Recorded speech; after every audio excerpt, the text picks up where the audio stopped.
मैं सर 50 लाख तक इन्वेस्ट कर सकता हूँ। 50 लाख तक इन्वेस्ट कर सकते हो?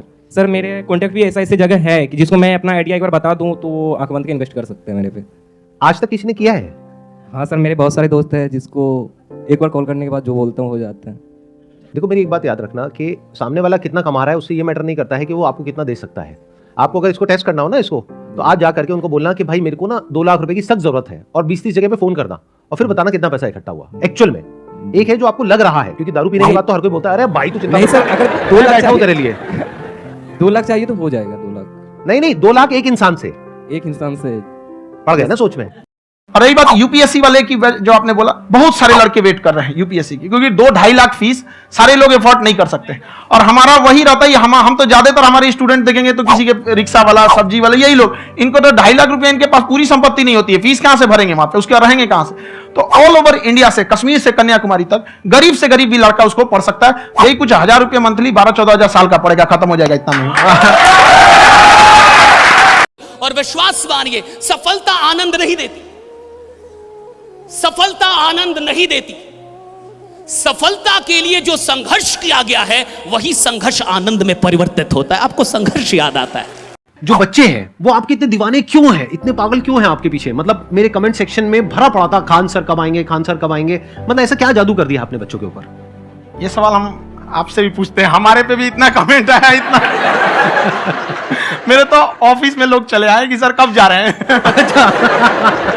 क्योंकि हम लोग का तो एग्जैक्ट है वही पढ़ाना है। हाँ। तो देखिए हम लोग का मेन है कि बच्चों को जो जरूरत रहती है कि अगर लड़का पढ़ने आ रहा है ना, उसके मन में कोई डाउट ना रह जाए। हम उसको कहते हैं कि हम तुम्हें पढ़ा रहे हैं, दम है तो भूल के दिखाओ, याद करके नहीं। बिजनेस ये नहीं है कि मैं ये कर दूंगा वो कर दूंगा इतना पैसा कमा लूंगा, ये बिल्कुल भी नहीं है बिजनेस। और ये सोच करके अगर आप में से कोई बिजनेस कर रहा है कि मैं ये करके वो करके पैसा कमा लूंगा, तो वो बिजनेस गारंटेड फेल होने वाला है। मेरे से कोरे कागज पे लिखवा लो।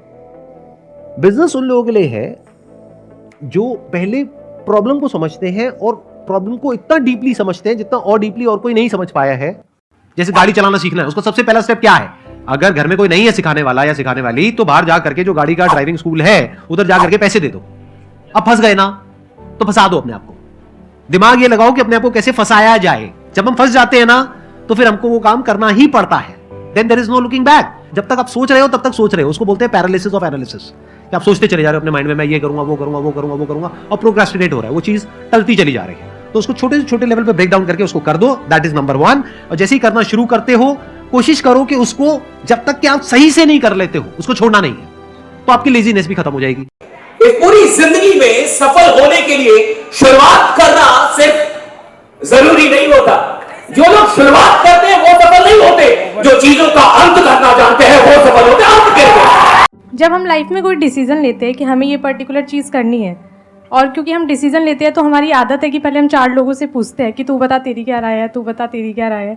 तो उनमें से अगर कोई हमें कह देता है कि ये बेकार डिसीजन है मत कर, तो हमारा माइंड कहीं ना कहीं डाइवर्ट होने लगता है और उसकी वजह से हम अपना डिसीजन चेंज कर देते हैं। तो मेरा क्वेश्चन ये है कि कैसे हम अपने डिसीजन पे स्टिक रहे। दूसरे से सलाह लेने से पहले एक बार खुद उस पर रिसर्च कर लेना चाहिए, ताकि आप सामने वाला क्या सलाह दे रहा है आपको समझ में आना चाहिए। यहाँ पर ऐसा नहीं है कि कई बार ऐसे होते हैं कि दूसरे वाले को एक्सपीरियंस होता है, तो अगर आपको पहले से आइडिया है, उसके बारे में आप बेहतरीन ढंग से रिसर्च किए कि क्या इसमें प्लस पॉइंट है, क्या निगेटिव है, उसके बाद आप किसी से सलाह लेने जाइए। ये नहीं कि मन में आया सीधा बता, गड़बड़ा जाएगा। तुम वहाँ पर पहले आपको R&D करना पड़ता है, समझा कि नहीं? और जिंदगी हो या गाड़ी, जीतेगा वही जो टाइम पे गियर चेंज कर रहा है। तो डिसीजन चेंज करना बहुत ज्यादा गलत नहीं है।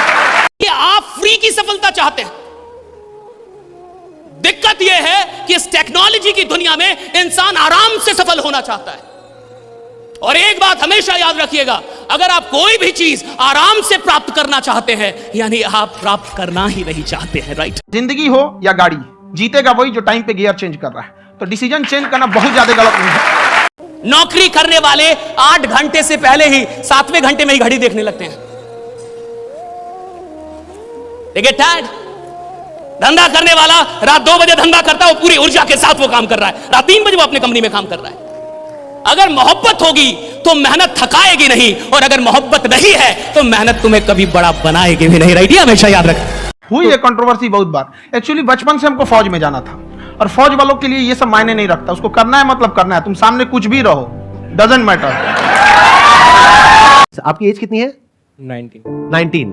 हाँ, तो 19 साल की एज में बहुत तरह की गलतफहमियां होती हैं हमको। जैसे जैसे एज बढ़ती है ना, फिर ये गलतफहमियां टूटती हैं, क्योंकि इस एज में ऐसा लगता है कि अरे सारे भाई हैं मेरे, तो मेरे खास दोस्त हैं, मेरे ये दोस्त हैं, मेरे वो मेरे लिए जान दे देगा, ये कर देगा। किसी दिन बोल करके देखो कि भाई इतने पैसे देने हैं, वो कहेगा भाई जान मांग ले, पैसे मत मांगियो।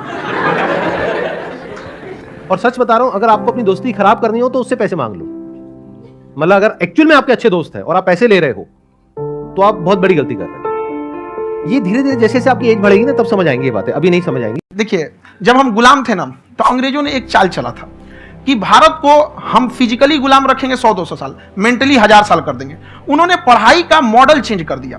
उन्होंने ऐसा डिजाइन किया कि ये टीचर की रिस्पॉन्सिबिलिटी है, वो पढ़ा के चला जाए। टीचर की रिस्पॉन्सिबिलिटी यहां खत्म नहीं हो जाती। पढ़ाना तो कोई भी पढ़ा सकता है, टीचर की इससे बड़ी रिस्पॉन्सिबिलिटी होती है उसे समझाना। वो समझा कि नहीं समझा। अगर लड़का आपके समझाने के बाद डाउट रह गया तो ये आपकी गलती है। लड़का हमसे पूछता है सर इतनी भीड़ है आपके पास, तो कहते सर डाउट कैसे पूछेंगे? हम कह रहे यार तुम्हारा डाउट बचेगा तब ना पूछेगा तुम डाउट यहाँ पे।